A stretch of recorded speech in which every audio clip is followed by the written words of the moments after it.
Hey, and welcome back to another episode. This one's going to be different than the other ones for a lot of different reasons. First, this is going to be a book review. We're not going to talk about anything else, but as we were talking about education and as we were talking about different methods and means on how we can educate ourselves and get better every single day, we're going to introduce some books that I think that you should read. I just want to tell you too, none of these books have been endorsed or paid for or anything else. These are just books that I have read myself, and I think that they're good for you to read as well. So the first book that we're going to talk about is Dale Carnegie's How to Win Friends and Influence People. This was one of the first books I read when I got into leadership, and it was incredibly impactful in my life for several reasons. And I kind of want to give you the key takeaways to these because they're super impactful. But before I do that, if you could do me a favor, if you haven't given a review or a like or hit the bells or the whistles on whatever platform you're watching this on, go ahead and do that so you know when we have another one episode for you. It helps share the show. So thank you for subscribing. Thank you for hitting all those bells and whistles. Now let's get into this good book. So this classic was first published in 1936 and sold over 30 million copies worldwide. It remains as relevant today as it did back then. You know, it's almost 90 years old.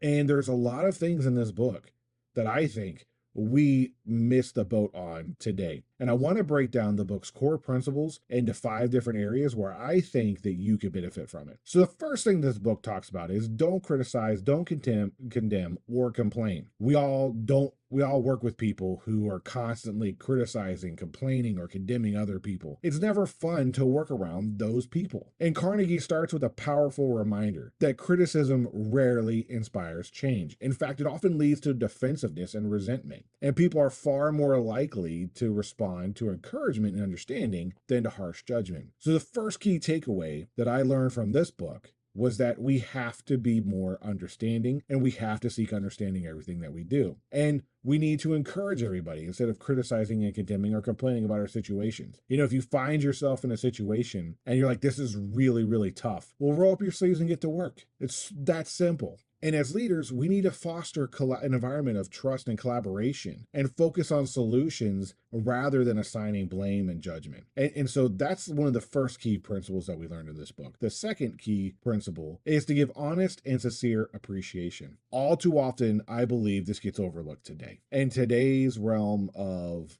business and of what we have going on, all too often, we do not recognize those hard workers and give them praise. People naturally crave recognition, and a little appreciation goes a long way. And Carnegie emphasizes the importance of being genuine, right? When you say thank you to somebody, thank you for doing what you're doing, you have to be genuine and you actually have to mean it. You can't just say, oh, well, thanks, and then roll on and not do anything else. You need to be genuine in your appreciation of others. And if you tell somebody, hey, you did a great job, what goes even further is if you say, hey, you did a great job at X, Y, and Z. And I really appreciate the way you did it, and it achieved its success because of the way that you did it. Nobody else would have made it that way. People love that a sense of genuine appreciation. And as leaders, it creates a warm and dynamic atmosphere that we want to create, that people want to be around us. So that's the second key principle that we've learned from this book. The third one is to genuinely be interested in people and to talk more about them than you do about yourself. All too often when we're trying to network with people and we're talking,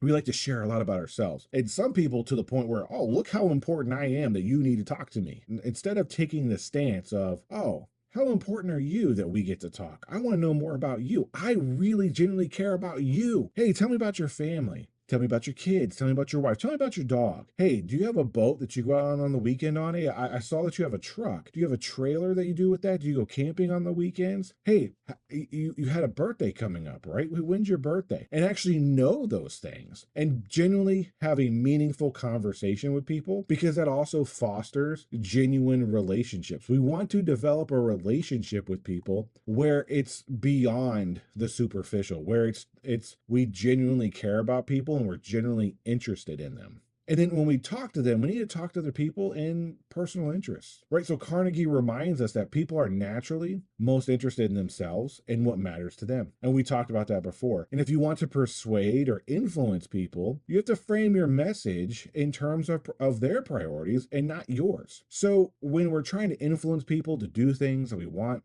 to happen our way, then you kind of need to talk to it from how it benefits them, how it's a win-win solution for them, what your idea brings to the table for them and how they will benefit from it. For example, if you're pitching an idea to your boss, don't just talk about how it's a great idea for you. Explain how it aligns with the company or and the organizational goals. How does it align with your team goals? How is that going to benefit the organization overall? And when you come to that conclusion of, hey, this is how this aligns with your priorities, this is how it aligns with your goals, you're going to get much farther in the conversation because now you're appealing to their personal interests. Hey, I'm talking to you about the things that you care about because that's what I want to do.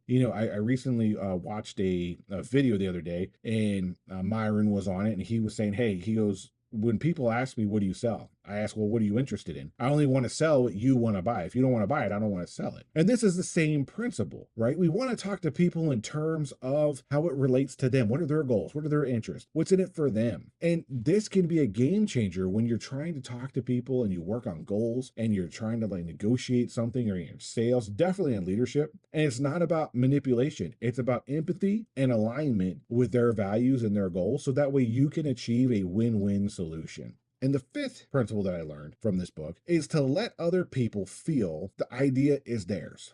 Sometimes we come up with really good ideas and other people may not be so receptive to it because if they're in a power or if they're in a position or positional power where they may feel threatened by your idea, often we need to pitch the idea as if it's theirs. So you could say things like, hey, I know you mentioned X, Y, and Z, and you were rolling out this initiative. So I wanted to make sure that I was in alignment with your ideas. And when you said X, Y, and Z, it made me think of this. And I was wondering if this was in line with what you were thinking. And it brings more energy and creativity, and it helps you brainstorm about the idea. And once you get people into a brainstorming method and ideology, then they start to think about, oh, well, the idea that you just introduced is really my idea too. So yeah, let's go ahead and do that. This approach not only empowers others, but also strengthens your credibility as a leader, which is super important. And so why is this book still relevant today? Despite being written nearly 90 years ago, How to Win Friends and Influence People remains a timeless guide. And if you're first getting into leadership and you're getting out there and you wonder, what book should I read? I would recommend you read this book. It's super important. And in a world dominated by technology and fast-paced communication, Carnegie's principles remind us that we need to be human-focused and not technology-focused. Robots don't rule the world. Even though Elon Musk may have rolled out his line of robots, there will always be people in the equation to oversee it. So we need to reconnect to the human nature of things. The workplace may look very different now. Email, Slack messages, Zoom calls, but human nature hasn't changed. We all innately are the same. We may be influenced slightly different, but all the basic principles remain the same. So I would offer up, if you're looking for something and you want to know what to read, check out How to Win Friends and Influence People. It's more than just a book. It's a blueprint on how to become a better leader, a better communicator, and a better human being in general. Often today in today's society, we are horrible at being good human beings. We suck at being human to other humans. This gets us back to that. So here's my challenge to you today. Which of these principles will you put into practice today? Start small, and maybe it's offering a sincere compliment or taking some time to listen to somebody without interrupting them and asking them small questions about themselves and their lives and how things go. Small changes over time can have a huge impact. So, if you're looking for a good book to read, start with How to Win Friends and Influence People by Dale Carnegie. Now, if you got something out of this episode and you really liked it, do me a favor. Hit the like icon, leave a review, leave us a little note, and give us a rating. If you like it and you want to help us out, that's the biggest thing that you could do, and it costs you nothing. All you got to do is click a button and write a couple of things, and we're good to go. Thank you for listening, and I'm Tim Staten, stating the obvious.